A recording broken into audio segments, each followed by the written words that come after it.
look tired too. Oh my goodness. Hi, Gemily. Oh my gosh. Talk about exhaustion. So, hey everybody, how's it going? We'll see if everybody comes in, whatnot. I have people coming in a minute. Oh my gosh.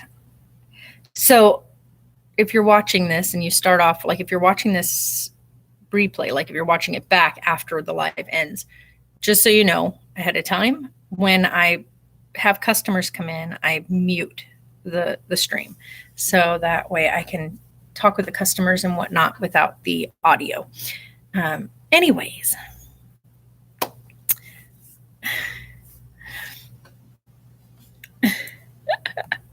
Hi, Joseph. Oh my gosh, right? Oh my gosh. She's doing okay. She's got a lot of morning sickness. She's been really struggling with the morning sickness, but the doctor did inform her, which we wished we had known yesterday, that her medication for the nausea can be taken every 4 hours.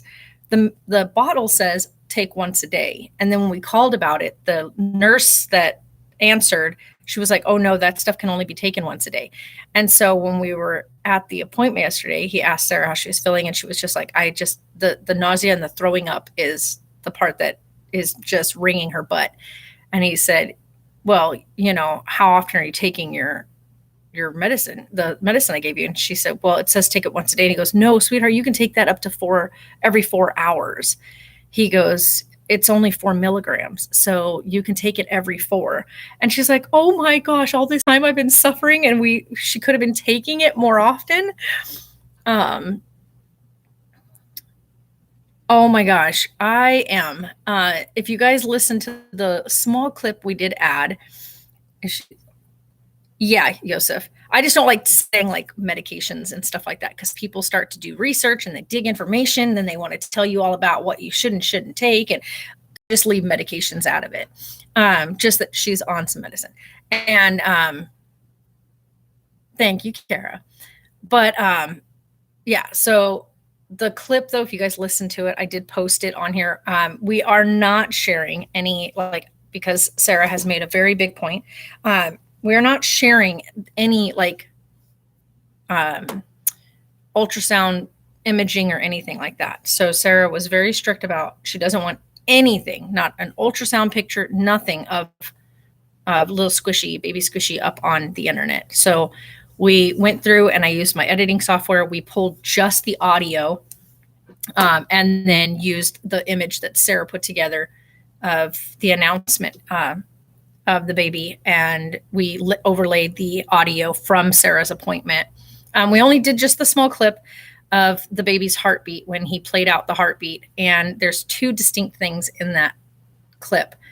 And one of them is the cry that Sarah erupts from with when she hears that heartbeat for the first time. And she'd already seen it. We have a whole nother long clip.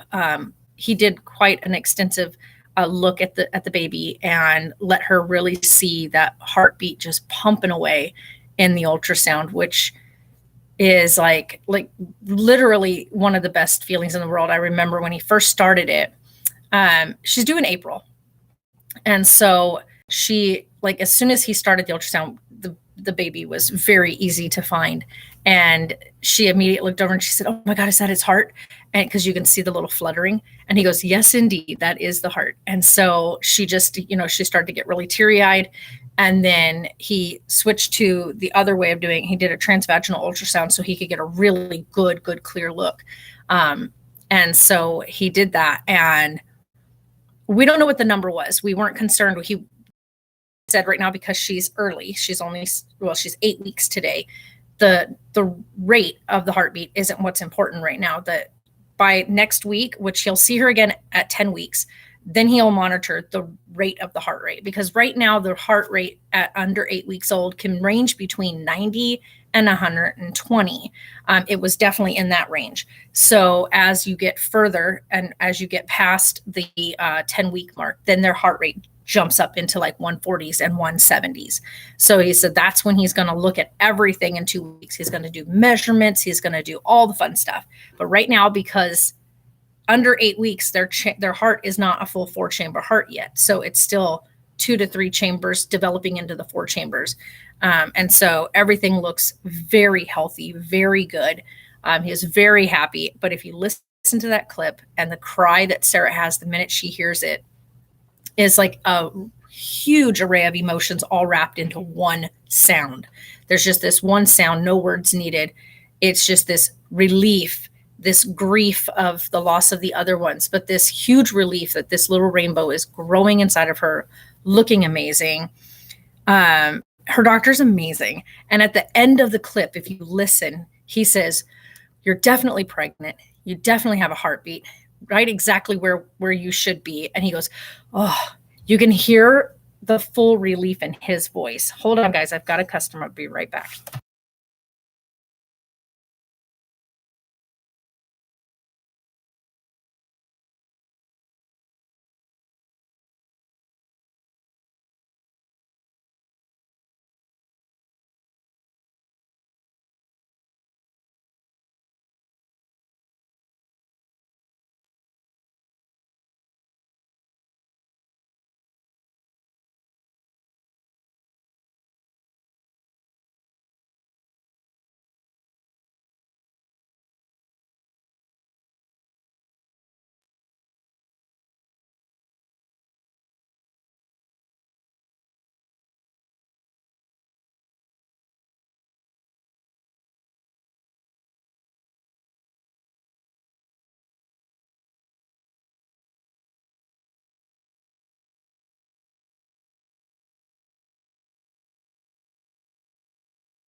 Okay, I'm back.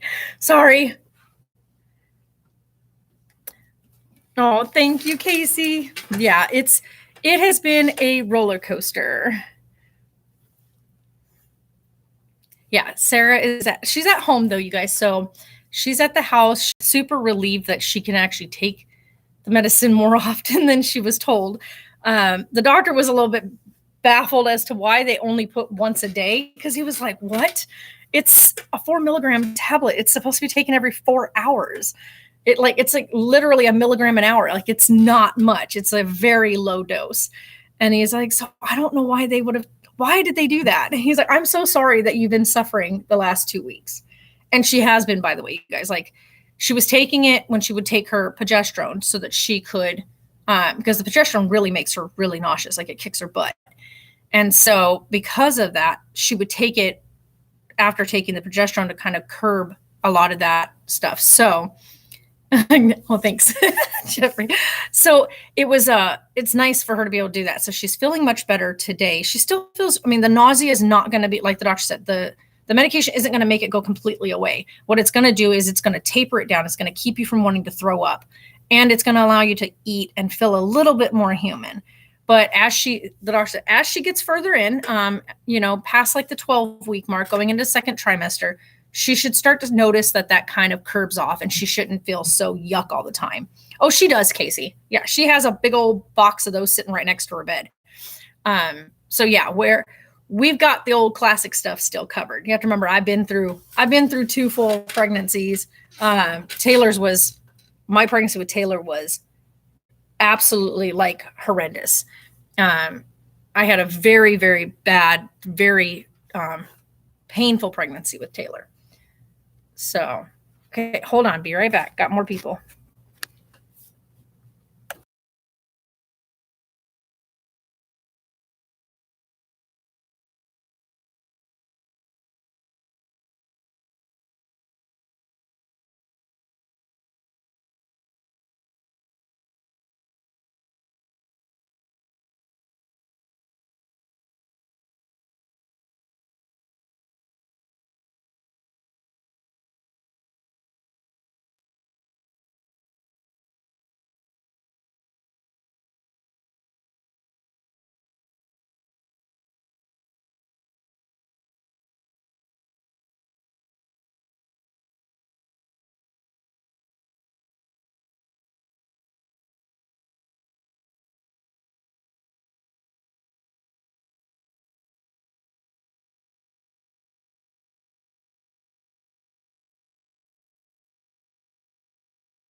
Okay, back again. Oh yeah, we know that. But Sarah, ginger ale, like she can't even. The thought of that makes her just she won't drink ginger ale. But she does like having her Sprite. We tried 7-Up, and I'm in agreement with her. 7-Up is just not the same as Sprite. Like 7-Up just has this weird taste to it. That is still so hot. Holy cow, this mug, they weren't kidding with this mug.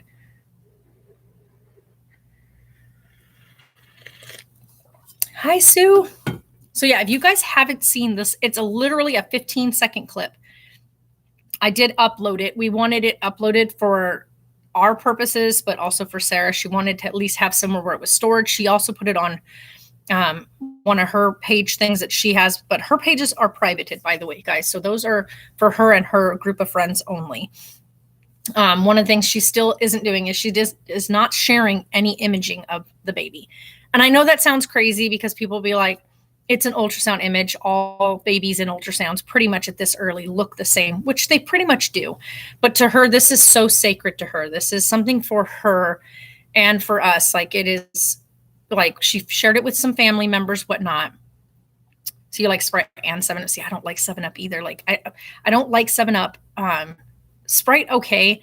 But 7-Up, just there's something funky about 7-Up that just hits weird. But yeah, so we have just been like all last night, Sarah and I sat and just kept listening to the little short clip. So I told her that today what I will do is I'll go through using my app thing, and we're going to take and just put the heartbeat on overlay and kind of give it a full repeat. So she can just sit and listen to it for a little bit. Like it just gives her it gives her a lot of comfort. And then the other good thing was, of course, when the doctor did her ultrasound, as you guys know, I mean, like we don't beat around the bush about it. Sarah's a big girl. And one of the things that they have trouble with people in early ultrasound, if you're a larger woman, is being able to see the baby from like external on top, right? So putting the ultrasound image on the top or the wand. And so, excuse me. So when they did her ultrasound yesterday, when the doctor did her ultrasound yesterday, and he wanted to go ahead and try from the top first, which he said, no guarantees. We'll probably have to do transvaginal. But when he did the top ultrasound, right away, like you could see the sac, everything right away. And so we were like, oh my gosh. And he goes, I want to get a really clear picture. And he goes, so I apologize. I don't want to sound rude. She goes, no, not rude at all. Please do the other way. So we can get a really clear, good, imaging of the baby. And so after doing the first top one, we were able to see that there was the fluttering heart. You could make out the baby, but it wasn't very clear because it's a lot of tissue to go through when you're on the larger side. And so he did the transvaginal. He goes, but your next appointment in 2 weeks, because he's going to see her in 2 weeks, he won't have to go the other way. He will be able to just strictly go right from the top and not have to worry about it. He goes, because the baby is like, hi, baby girl. So the baby is up at the upper part of her uterus. So there's Sarah, you guys. If you guys want to know, there's our valid human. Hi, baby. I'm telling everybody all about how everything went yesterday and that we're so happy. You want to tell them how you're feeling? That's right. There's my baby. So she is so excited, you guys. She's so happy. Yeah. I see that I feels like poop. You feels like poop? I know you said that earlier that you weren't feeling all that great. So at least now you can take the medicine more often so you don't feel so much like poop. That's my baby. That's my little human. So yeah, so everything looks great. So 2 weeks, right, Sarah? 2 weeks. You get to see BB again. Get to see Squishy. We get to see Squishy again in 2 weeks. But like I was telling them that we won't be posting any imaging of the baby or anything like that. So there won't be any images of the ultrasounds or anything like that posted. But it's okay. The baby is supposed to move around a lot more these next few weeks. I know. The good part is, like he said, baby is at the top of the uterus. So baby is like right up at the very top. So when she's getting ultrasounds, when Sarah gets her ultrasounds, it'll be much easier to see the baby in 2 weeks with an external ultrasound because the baby is so high up in her uterus. It's just really, really good, by the way. That's a really good, strong area of the uterus. So that's freaking awesome. So yeah, in the next 2 weeks, at least in the next week, with how beautifully your uterus is growing, you'll be able to hear baby with a Doppler. Now, people should be well aware about Dopplers and home Dopplers, that you need to be very careful with using them. Yeah, she is. She's right there in chat, by the way, you guys. Sarah's hanging out in chat. So if you guys are someone who is wanting to get pregnant, or you have a friend that's pregnant or whatnot, just be very aware that the home Doppler is one of those type of instruments that if you don't happen to find the baby's heartbeat with it, it just might be that the baby has moved to a position you can't quite get a good feel on or a good sound from or whatnot. And so a lot of people will mistake or whatnot, or they'll hear their baby's heartbeat and think everything's okay and not follow up with the doctor or seek their proper weekly, the time frame that the doctor wants to see them. So you have to be super, super careful. Casey, I think Sarah and I talked about this. Sarah, if you're still up for it, we'll order the kit. And then there's a kit that Sarah can take a home blood test and send it off, and we'll be able to know by the end of next week. You cried over dropping your Gatorade bottle. Yay, pregnancy hormones. Woo. Yeah, I know, right? She got teary-eyed yesterday, too, about something. We were sitting in the shop. It wasn't even anything sad. It was just, oh, you know what it was? You were at the house the other day, and I don't remember what we were talking about. You were sitting on my bed, and you wanted something or something moved or whatever, and you just, like, started crying for, like, she's like, why am I crying? So, yeah, it was, she's like, what is happening here? But yeah, the hormones are very strong and very real. You wanted cheese. That's what it was. Yeah, she wanted cheese the other day, and we don't have cheese in the house. One, because Sarah has a mild allergy to it, and it kind of causes her some issues digestively. And so she was like, I just want cheese. And she was so upset because, yeah, I went and got the cheese, by the way, for her to make a grilled cheese sandwich. But she wanted cheese, and she was very upset that we didn't have cheese. And so, yeah. But Sarah, I don't know if you listened to it repeatedly or not. The part where Dr. Whip says in the video, you're definitely pregnant. You definitely have a heartbeat. You're right where you should be. And then he sighs with like pure relief when he's like, oh, like, you hear it in his voice that he is so relieved after all that you guys have been through together, the two of you, this entire year, and the work that the two of you have put in to get you pregnant and successfully pregnant and a healthy heartbeat. Like, you can hear the full relief in his voice in that clip of how good it felt to be able to tell you that you have a healthy pregnancy and a healthy baby.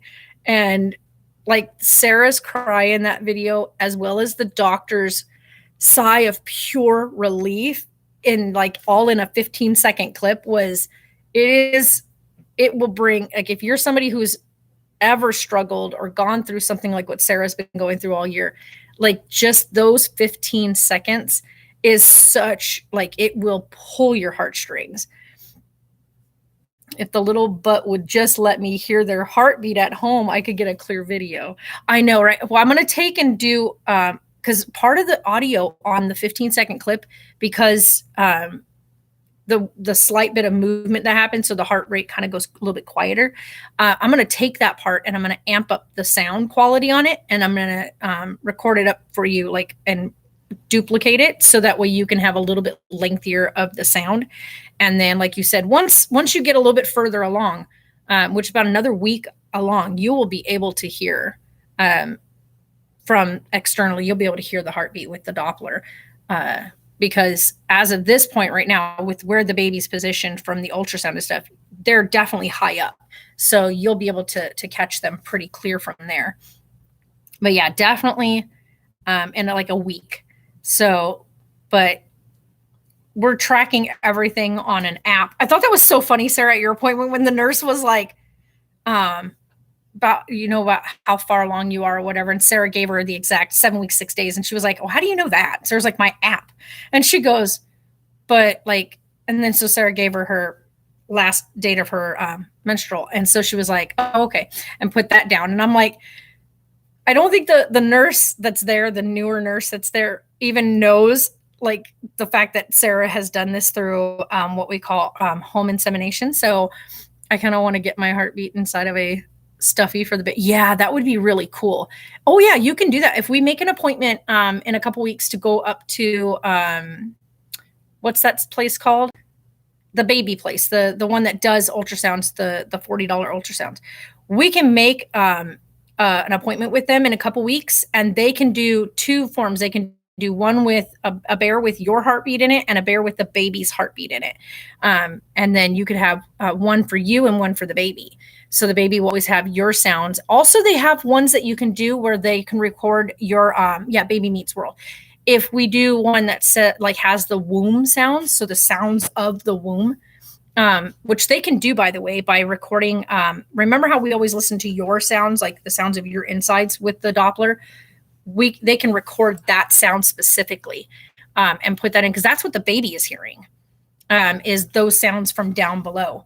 And so if we get that recorded, they'll be able to make a bear for the baby's crib that has those sounds. Ooh. So we'll do that. We can get that done, so that way the baby has that when they're first born, and that's such a comforting sound to them. It's a great white noise sound to have, and if we got it put on a thing like that and got it put on a lengthy repeat, you could have that for their nursery, to have whenever you want to lay them down or whatnot, so that they're always soothed by the sound of their mama. I think that's a good idea. So, and then of course, once you know what little one is, when we know what Squishy's sex is, it's up to Sarah when she decides. But maybe if Sarah's cool with it, yeah, I'd rather that than a noise machine. But if you are up for it, we can put together a like wish list type thing. Yeah, technology, hasn't it gotten amazing? We could set up a wish list for things that you would like for the baby, and maybe it's a boy. I know, right? Like, yeah, Jeffrey, I know, right? But I know Sarah and I were talking about this. I still think, like, I don't know, guys, you can put in your votes, because we should know by the end of next week. If everything works out right and I'm able to get the kit, we'll know by the end of, like, at least in the next 2 weeks. We'll know before the baby's even 10 weeks old. But if nothing else, you guys got to put in here, like, what do you guys think she's having? It doesn't matter to us either way. Like, I know to Sarah, she doesn't care. She doesn't care if it's a boy or a girl. To her, it's a baby, and it's healthy, and that's all that matters. So I personally, I don't know. I just have this feeling that it's going to be a little boy.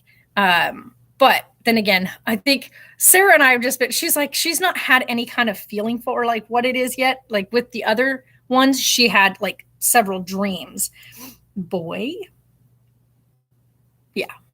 I think it's a boy. I don't know, Sarah, do you think boy? Do you really like have a sneaky suspicion at this point that it might be a little boy? So either way, like, we don't even care. Like, but here's the funny part.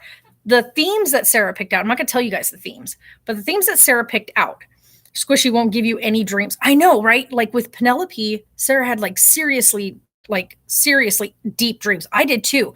We had a dream that was, well, Sarah's dream was very similar to a dream I had, but in my dream, there wasn't the kitchen scene that Sarah had with Penelope. But then I had a dream when she was pregnant with Oakley. And in that dream, I had a dream that she was standing, we were in an RV, a big RV, like a massive RV. And she was standing in the kitchen talking to a little toddler, but it was a little boy, and he had dark curly hair. And so I was like, yeah, and Sarah had a dream previously when she was pregnant with Oakley that it was a little boy. And so we kind of went with that. The only reason why I think it's a boy, it's because I'm having daydreams of a teeny boy with very curly hair. Yeah. Teen boy, right? Everybody's like, boy. So yeah, I think if it's a girl, you should name her Sarah. Now, Sarah's already got the names picked out, you guys. Like, this little person's name is already ready to go. Once Sarah knows either or. So I can say that I absolutely love the little girl's name. Yeah, the little girl's name is so unique and so different, but so, okay, wait, not different. It's a name that has fallen out of popularity over many, many years. It was a name that was very popular. Like what, 1920s, 1910s, 1920s? It was a very popular young girl's name. Now it is not. And so it is not a name that you hear at all anymore. I don't think I've met anybody with that first name in my generation at all. So I think it's a great, like, I love the little girl name. The little boy name is very unique. I don't think a lot of people would pick it only because of in relation to where the name might have a connection to. but I think that maybe earlier than that, not sure. Yeah.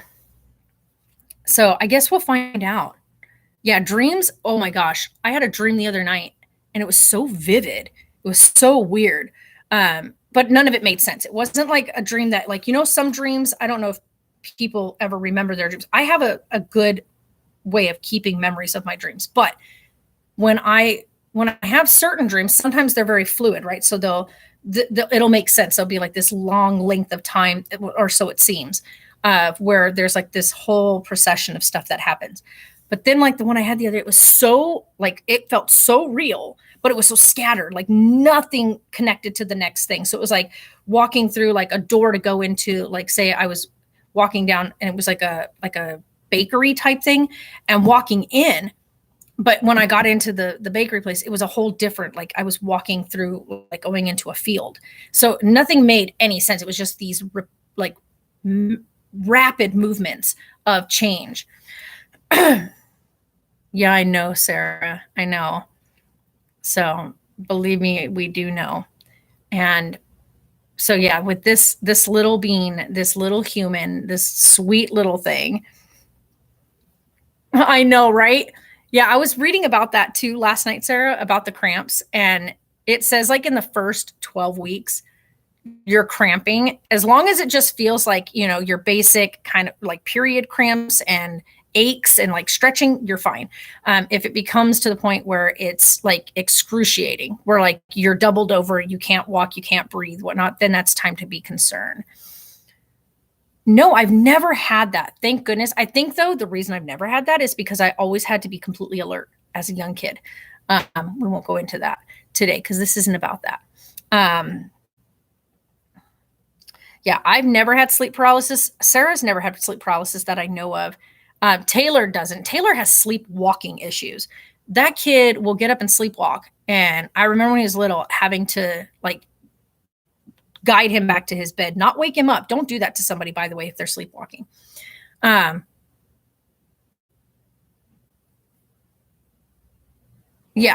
but I know with Sarah, I've never seen Sarah have any sleep paralysis where she's awake but not able to move in her sleep, where she's been in bed. Because, you know what I mean? Like, then again, she's never told me she has, so I don't know. But so far, as far as I know, even as a little girl, Sarah was a hard sleeper. That girl can sleep through some stuff.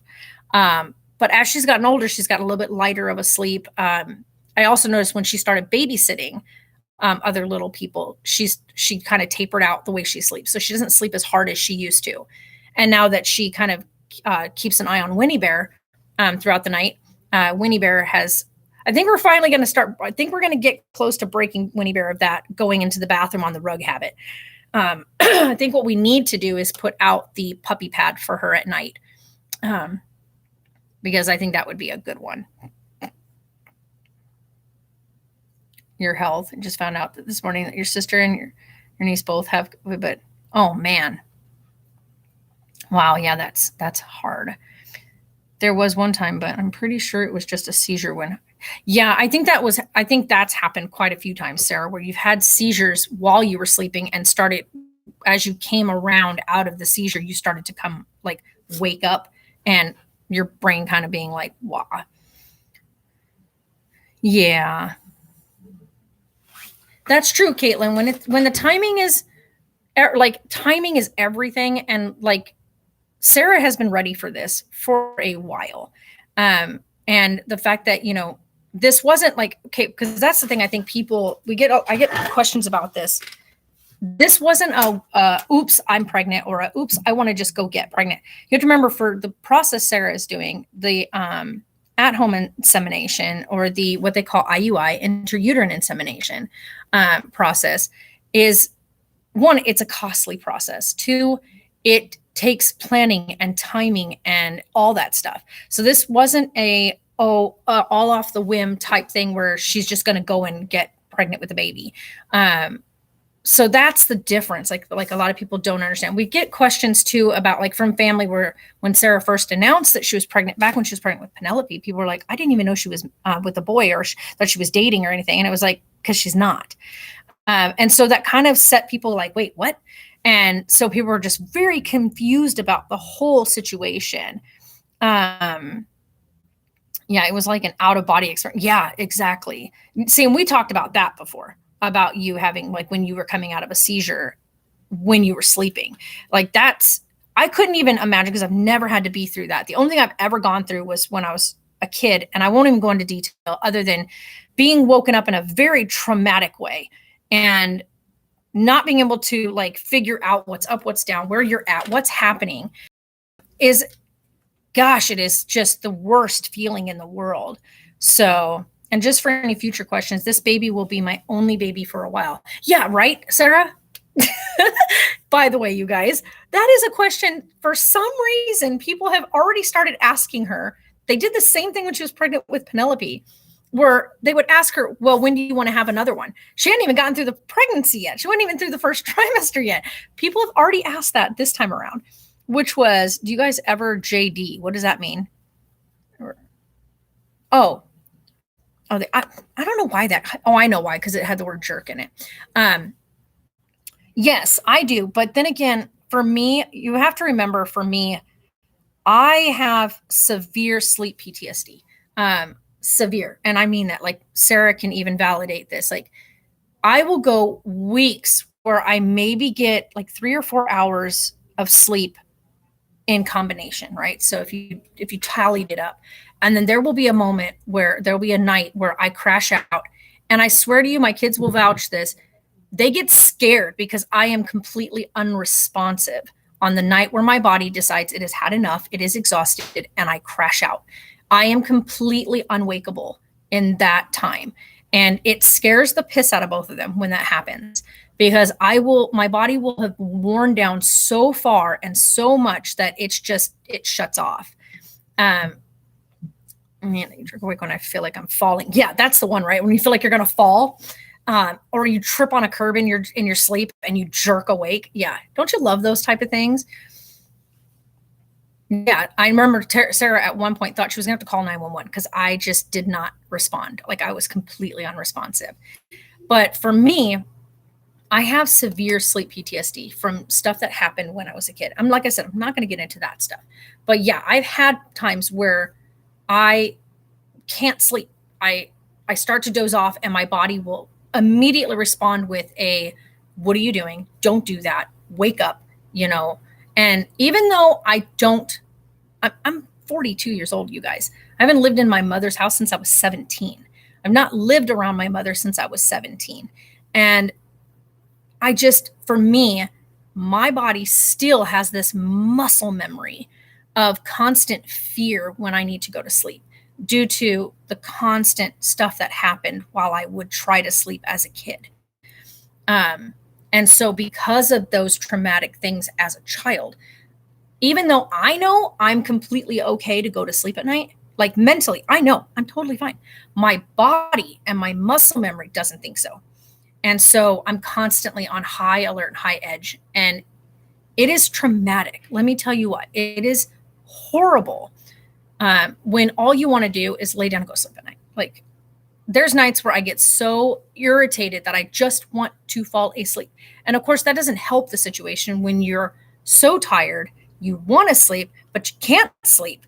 So you start to get irritated because you can't sleep. And then it's just this vicious cycle, because the more irritated you get, the less likely you are to fall asleep. It's that.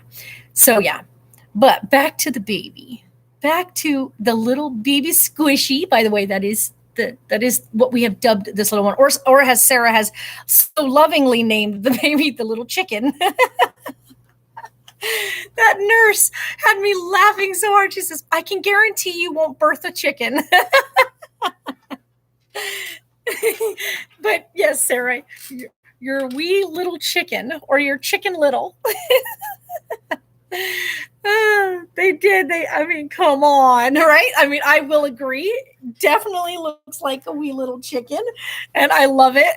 And I just thought it was funny the way the nurse was like, I can guarantee you won't birth a chicken. Oh my God. But yes, you are absolutely right. You look like, from that one picture, looks like a little rotisserie. I love that. I absolutely love that. Like she kept saying it over and over again as we're in the car. It's a little chicken. Look at this little chicken. Oh man. So Squishy the chicken is okay. They have little fingers now. I know, right? I was looking at the app earlier and I was like, they're little bitty. So, oh my goodness. Look at the little squish. So, by the way, this isn't Sarah's actual baby. These are just the app that keeps you guys, like, that keeps you informed. So, if anybody's wondering, that's what Squish at this point developmentally is like. Look at those little legs. Oh my goodness. Yeah, it was so funny. But here's the thing. If you want to know what its actual size is, that's what the baby looks like. And if you see, okay, there's my pinky. There they go. They're about as big as my pinky. I love this app for that reason, Sarah, that we can hit the little button and it says actual size. We don't, Joseph, that's a whole sour subject there. Taylor's, he's keeping his distance as he has been asked. So, and that's something we won't discuss right now. Because like I said, we're kind of on a happier note and he's Taylor. Yeah, Squishy was wiggly. I love that little wiggle in the first part of the ultrasound, like when he first went transvaginal. That first wiggle was so cute. I was like, oh my God, he did the little. But as far as Taylor is concerned, we let him know everything looked good yesterday. He said, I'm so happy for her. But he also knows after everything that happened and transpired with Penelope, he's kind of in the doghouse on some of those things. Yeah, Squishy's a cute nickname. Yeah, we like Squishy. Squishy, a little squishy chicken. So yeah, there's a whole lot. Like I said, we don't discuss certain things on here, and that's one of the things we have not discussed on here. Was some things that transpired during Penelope's pregnancy that really did some damage to Taylor's and Sarah's relationship, what little bit they have. Because as you guys know, we've talked about that too. Poor little guy couldn't move a ton, so wiggly it was, right? Exactly. They don't really have much to move around yet because of the way that they're shaped. So that little wiggle was super friggin' cute. But yeah, so there's just, Taylor and Sarah have never had a strong bond other than when Sarah was under 2. So from the time that Sarah learned to walk is when their relationship kind of, I should say Sarah wanted to play with Taylor. She wanted to be part of Taylor. She wanted to be involved with Taylor. But Taylor was a very strong-willed boy who was very hard-headed and decided that once she wasn't this little squishy thing that he could carry around all the time, or that he could sit with or play with, like while she stayed put, once he realized that she was completely capable of doing things as a human, it didn't go so well. And from there, it's always been a very head-butting experience. Now, they have had, without a doubt, some of the funniest moments together, some of the best moments together. We have some video clips from when Taylor and Sarah were playing in the room with my small little mini laptop, and Taylor hurt his booty. And I thought Sarah was literally going to come unglued with laughter. They have some seriously hilarious moments together. So they do have moments where they do find together. And I think what it stems from is genetically, or I guess you'd say historically, if you look back on it, females, genetically female, hormonally, mature a lot faster, right, than boys. And boys are a bit slower to that curve, right? They're a bit on they're a little bit on the back burner when it comes to maturity level. And because girls mature a lot faster, it makes it hard for like someone like Taylor, who is a bit up behind on the curve, who also is, very boy oriented. Taylor is a very dude's dude, right? Like he loves anything that you can think of that would normally statistically, I don't know, what's the other word?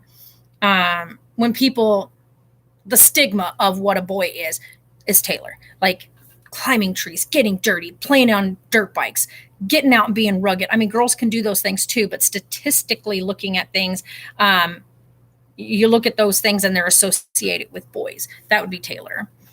They're going to get wiggly being poked by a stick. I know, right? So that was the difference, was that the two of them are so maturely different that they butted heads over the years for a long while. And like I said, stuff that transpired during Penelope's pregnancy kind of put a real damper on recovering what little bit they did start to build up. They built a pretty strong bond while Taylor was in boot camp. Like the connection that they started to grow together was starting to show like real genuine growth. And then it kind of hit a brick wall. So I think with time, patience, and a lot of growth on Taylor's end, which he's getting there. Yeah, exactly, Sarah. That's a really good way. Basically, Sarah keeps whatever's going on in her life to herself. Taylor keeps what is going on in his life to himself, between the two of them. Now, I know both ends, right? Because Taylor talks to me about everything. Sarah talks to me about everything. And I talk to them individually. So Taylor, and like I get a lot of people that think I favor Sarah. No, I don't. And you can ask Sarah this too. I spend a lot of time with Taylor. I spend a lot of time talking with him.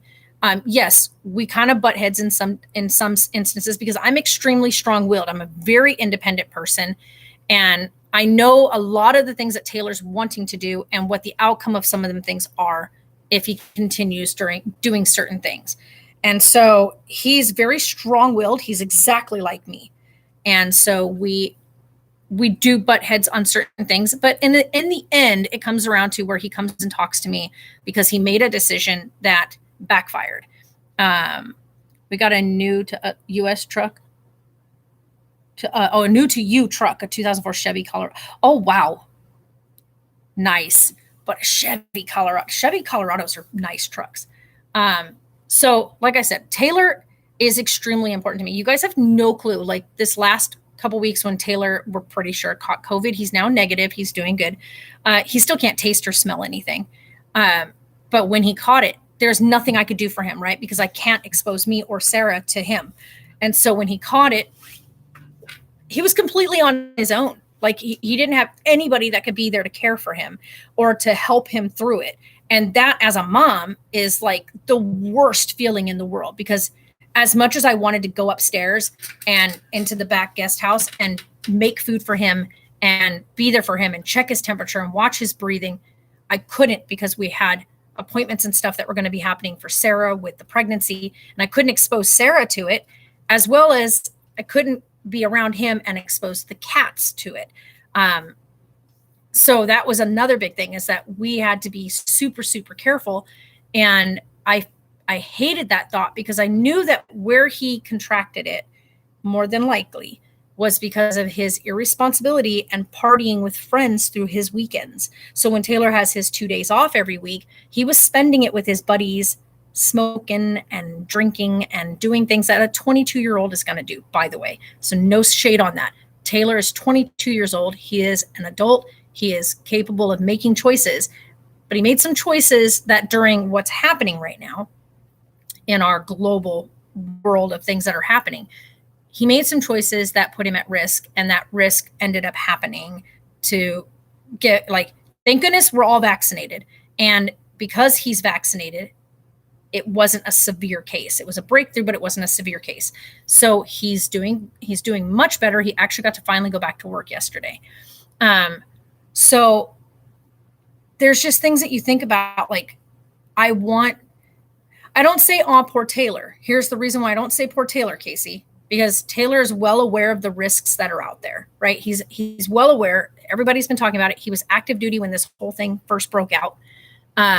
So he's well aware of what's happening and what's going on and what the severity of these things are, especially knowing that his dad caught it twice and was very, very sick and very close to not making it through it. So Taylor knows what the risk factors are. He knows that him being out and sharing drinks, sharing smokes, sharing joints, whatever the case is, sharing a water pipe with a friend, whatnot, coming into contact with other people's fluids and whatever, he knows the risk. And when you know the risk and you still choose to put yourself at risk, then it's one of those things where you can't feel sorry. I felt bad because I couldn't help him through the struggle of feeling like he had a severe case of the flu. Like he felt like he got his feet knocked out from under him. But because of that, because of the risk that he took, he got sick. And so I don't feel bad that he got sick because of the risk he took. What I feel bad for is the fact that I couldn't help him through recovering from that. And as a mom, even when your kids make stupidly bad decisions, you still want to be there to pick them up and say, I'm right here with you. I still got you. And let's see what we learn from this. Let's make sure that we don't make this same mistake again. So there's always a learning curve in it, and there's always a learning experience in it. But Taylor's an extremely hard-headed human, right? He's an extremely hard-headed, very independent, very self-aware. Like he knows what he wants. He's going to do it.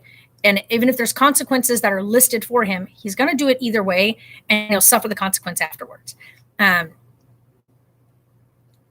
Yeah. And that's the thing. Yeah, Sarah and I are also vaccinated. Taylor's vaccinated. But the other thing is too, I'm almost certain Sarah and I already had it previous to it being this big known thing. Yeah. So what he did, the choices he made put him at risk, and he knew what the risk was, and he paid the consequence for that risk. And he's still paying it too, because he says the worst thing right now is that he can't taste anything. He says every now and again, he might catch a whiff of something, but then it's like, it's gone. It's like everything just disappears again. But like taste wise, he said, he can't taste anything, like nothing. Like he said, unless you experience it, you can't explain it. Like there's no, like he could pour a whole thing of salt in his mouth and wouldn't taste a bit of the salt.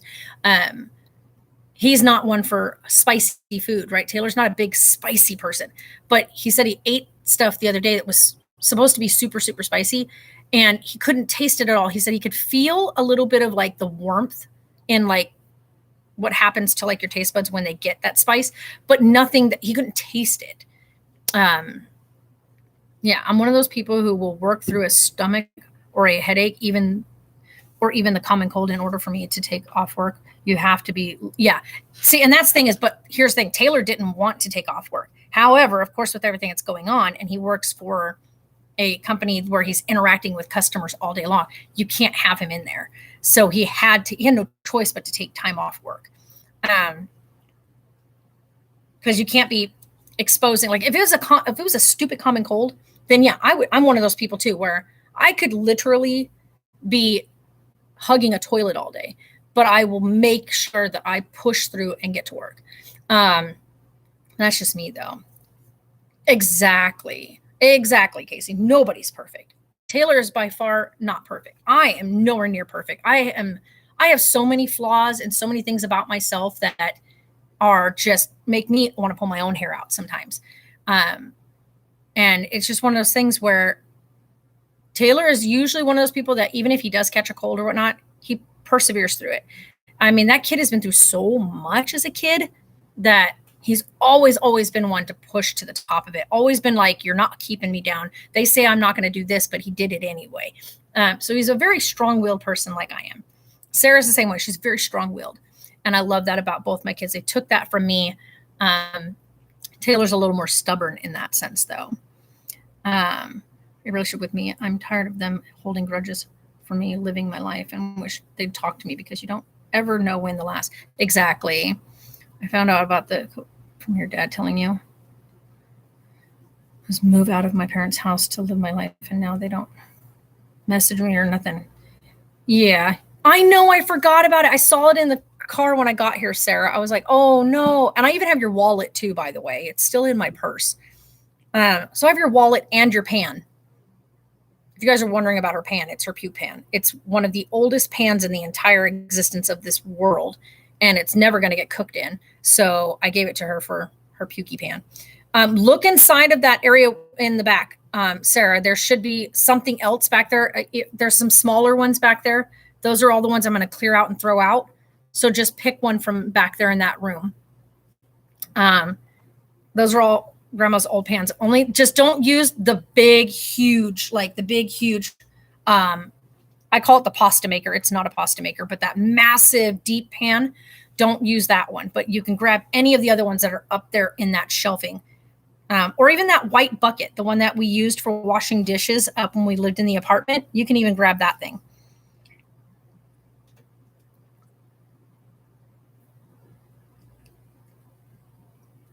Yeah, see, and that's the thing, Caitlin. You got to live your life for you. You only get this shot here, right? This is it. This is you right here. And if you live trying to please everybody else, and this is something I finally came to, and like a realization just a couple years ago. And I'm 42. Long QT syndrome. Yeah, I'm sorry about that. But someone like me who has always been someone who tried to please people, right? That's been my whole life. And I've always tried to be a people pleaser. Sarah's kind of got that same kind of thing where she was she's coming to terms with that now and changing that at this age. So she's 20. And I'm so proud that she's like, whoa, no, this is my life and I'm going to do what's best for me kind of attitude. And I love that. I know I really am a grandma. But for me, I am just realizing, like just coming to that term about the fact that I've always been a people pleaser. Oh, personal business matter is calling me. So I've come to the point where I'm like, I don't give a crap what other people think. I don't care. My life, this is the one life I have to live. And the things that I enjoy, that I personally enjoy, not because somebody else said I should, things that I genuinely enjoy, I have been more pursuant to. And I've noticed that it has made life so much nicer to be able to say, look, there's people that I'm going to have to let go of, or people that have the option to still be involved if they so choose to. I'm not going to chase people. I'm not going to run down people. I'm not going to keep messaging people and keep reaching out like, please notice me. Please be a part of my life. Please include me. I'm not doing that anymore. To me, it's like if they want us there and they want us to be a part of it, they'll throw out an invite. If they're doing something as a big family gathering and they want us to be a part of it, they'll say, hey, look, we're doing this on this day. If you guys want to come on up, hey, grab something and bring it with you, But if they don't, I'm not going to insert myself into it. I'm not going to be like, oh, so I heard that there's a birthday party happening for so-and-so, where's that going to be at? Should we come? Or, what's happening? I'm not doing that. That's horrible to do that to people. Don't insert yourself into people's activities without invitation. And so I look at it this way, unless you are invited, then don't push it. You know what I mean? So if they wanted you there, they'd invite you to something that they have planned. She had got mad at me because I moved out and said, I hope you never have. What? See, that's sad. I don't understand why people would get mad at an adult moving out of their parents' home. I don't understand that. And I think we talked about this before, Caitlin. I've never understood why someone would get so mad at them moving out. Like when Taylor first moved out, right after he finished high school, and he got a house with his one friend, so they were roommates. And he kind of had to struggle for a bit, right? Because everything was on his shoulders because his friend wasn't quite as truthful. So Taylor kind of learned a really hard lesson, but it was a really good lesson for him to learn. So now that he lives on the property, he still lives on the same property as us. He lives in the guest house. He pays his bills, his rent. And to me, it's like, it's a learning curve, right? Like, yeah, he could be out in a big apartment somewhere paying a whole lot more because I'm really generous with what he's paying right now. But I'm hoping that at some point, because right now he's nowhere near it, that he'll learn to start putting money away. He's nowhere near that right now. He's still in the very young mindset of, here's my bills. I paid those. Now I'm just going to blow this. And he does. He just blows it.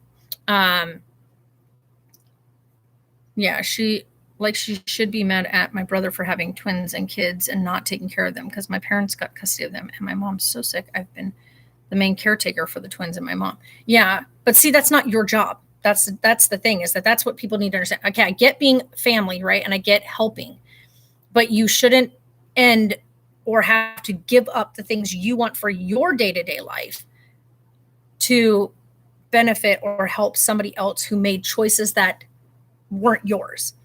So I get it if you were to come in and say, hey, I'll take the little ones, the twins or whatever, for a couple of hours during my, time off work.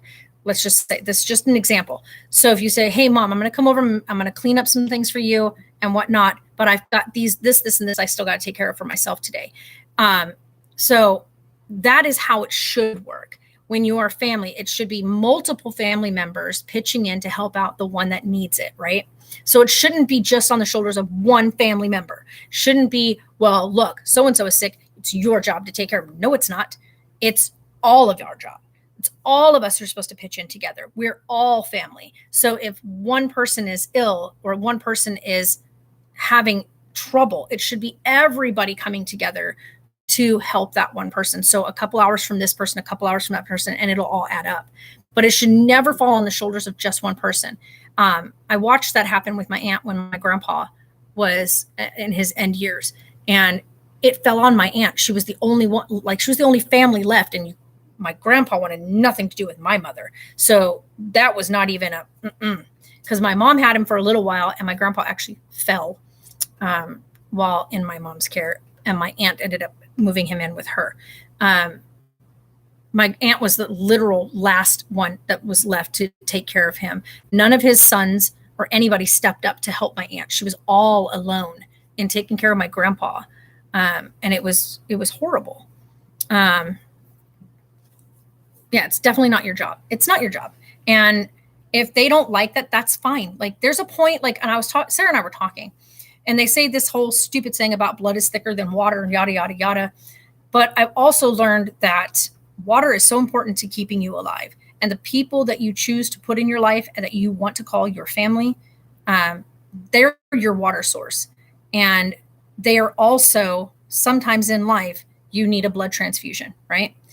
And sometimes the blood transfusions that you get aren't coming from your family. They're not coming from the people that are directly related to you. They come from an outside source. And sometimes that's more important than the ones that are that are connected to you genetically. So I've always said, you choose who your family and friends are. You choose who your lifelines are.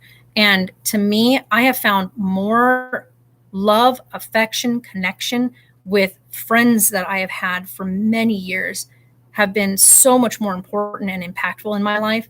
Like my pops. He's not my pop. He's not my dad. He's not my biological anything. He is my best friend in the entire world's dad. But my pops has been right there. Like, yeah, he's a hard-headed son of a gun, and he's a bit out there in a lot of things. But the one thing that he is super supportive. And he asked me, like when I offered to come up here and help him cover the shop, I didn't know a thing about this stuff. And he said, well, you got a lot of learning to do. And in the first 3 days that I was here, he had messaged my BFF, and he told his daughter, who is my best friend, he said, Marie's catching on so fast. Like, she is really blowing my mind. And then the other day he left me a note here, and he says, I constantly get amazing compliments about you all the time. And I love that. He is so proud when people come in here now. He says, they'll say, oh, wait, where's Marie? Oh, my daughter, she'll be in on such and such days. So he now refers to me as his daughter. I refer to him as my pops. And my best friend, Hannah, is like, I love her to death. She's like literally my sister. I just call her my sister Hannah. Best human in the entire world. And that girl has been through hell and back, like without a doubt, the things she's gone through. And Pops hasn't always been the best, right? So he's had his moments in life too. And the things that he chose to do. And he's still a bit of a hard head. And there's times where, you have to kind of put your foot up his butt to get him to realize that there's things going on that he is just not really well aware of, or that he takes into account or into consideration. So you kind of have to be tough on him in the same sense that he's tough in return. You bet. You absolutely can. That's why we're here. And like I said, I take time away from the internet and stuff when we have a lot going on. And I found that is such a great way to handle things recently. Before we would record and post it. And I got to a point where I was just like, what are we doing? Like, are we really living these moments? Are we really taking things in? And I had started the channel specifically for our family. But then it got to a point where none of them were even paying attention. Like, it was almost like they could care less. Like, they all moved away and nobody was around. And I think it's when it started to dawn on me that none of them were really genuinely there for us or even gave a crap when nobody would call or say, hey, I saw your video today. What happened? When I started noticing that, that's when I started taking a step back and started saying, what am I doing this for? Why am I doing this? Yeah, there's some great memories. I went through and I pulled everything down that I don't feel is even worth having up. And I still have a bunch more I'm going to take down, by the way. So if anybody's wondering, if you ever wanted to watch what we still have up, go check it out. But over the next, year or so, things are going to be coming off the channel. I want to keep things only that meant something, things that were like big moments for us, fun moments for us, not the sadness, not the craziness. A lot of the foster care stuff, we're probably going to pull that down. As much as I love doing that, it gets a lot of heat, a lot of flack. A lot of people I don't know. I think people just assume when you take in an animal that it's your pet. Even though I think we've repeatedly stated, I don't even know how many times, that it's called fostering.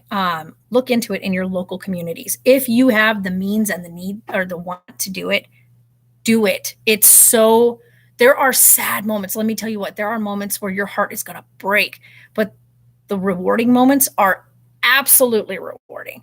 And to see like progression and stuff like that and things that come out of it, get involved in your communities, get involved in animal rescue in your communities. And fostering is one of the ways you can work with rescue, is giving these pets somewhere to go other than a concrete cage. And that's a huge thing. And I hate walking into the shelter and seeing these cats in these small metal cages with their litter box right next to their food bowl. Like, how disgusting is that? Why would you want to eat out of that dish or drink water out of that dish that's right next to the area that you are literally going to the bathroom in? It's heartbreaking. So if you can get involved. If you can offer an animal a place to live, to start to be comfortable again and not so scared and to be trusting again, do it. Because when they finally get adopted or picked by a family and you have to say your goodbye, but it's for the absolute best for that pet, so you could open up your home again for another one to get that love, that affection, that training, the things that they need, it is hugely rewarding. So, by the way, you guys, if you didn't know, today is Godric's birthday. Godric is 6 years old today. That little old man is 6 years old. He is the biggest jerk in the world, but he's 6, and I love that. I don't know why my phone keeps going off. It says no caller ID. Sorry, don't answer no caller IDs. Leave a message. But yeah, so you guys, best news, baby is growing, looking good. 2 weeks from now, we'll have an appointment. Sarah makes all the calls on what we share. So I don't share anything on our social media without her first watching it, going through it, and approving it. So I sent her the little clip I made. She approved it. When she chose to share it on her Facebook, she said, okay, I shared it on my Facebook. You can post it. And so I'll post it. But I don't post anything without Sarah's permission. So unless she says, yes, you can share that, you'll have to wait. You'll have to wait on Sarah on what she chooses to share with you guys. Right, baby girl? I love you. So in 2 weeks, the 29th, Sarah has her next appointment. Doctor has already said it will be an ultrasound appointment, and therefore he wants to do measurements, everything. We want to see how everything looks. As far as the doctor is concerned, he said, just one baby. It's just one. So he definitely took a good look around, moved everything around, checked everything. Just one baby. So we know it's just one little squish. 27th, I think so, right? It's on a Wednesday. So no, it's the 29th. It's Wednesday the 29th. Yeah, because 27th is Monday. So the 29th. Yep, I've got the little email thing. So Wednesday the 29th is her next appointment. You'll be 10 weeks one day, right? 10 weeks one day. So we'll keep you guys posted as much as we can. I should say as much as Sarah chooses to. So like I said, so please don't anybody take it like offensively that if we don't share certain things, because I think Sarah and I have both over time in the last 2 years have really seen, like, watched other people get so consumed by social media and the things that happen on social media and the too much oversharing on social media that we made a choice, that Sarah has made a big choice. I made a choice to step back off social media in a huge way. And we share very minimal information. And so Sarah has made a choice that this little person will not be shared visually on social media. We're working on making little things so that when we take pictures to share with family, these pictures can't be re-edited or have editing things pulled on them. There will be a physical object within the photo to protect the baby's face and stuff. Because a lot of family has, not our family specifically, but I've seen other people's family take a thing that someone has sent them, and then they'll repost it and show off that little family member, even if a family has said, please don't share this, or please don't post this, or I don't want this out there, and it'll end up out there. And we don't want that to happen. Sarah wants this little human's anonymity to be completely protected until they so choose at an old enough age to share who they are with the world. So they will be completely protected and online until after they were both over 12 years old. I didn't show baby pictures. I didn't share anything about my kids until they were old enough to first share who they were. So when they got their first set of Facebook pages and shared to friends and family and talked, then we opened up about sharing who they were and pictures and stuff like that. But we didn't do that before then.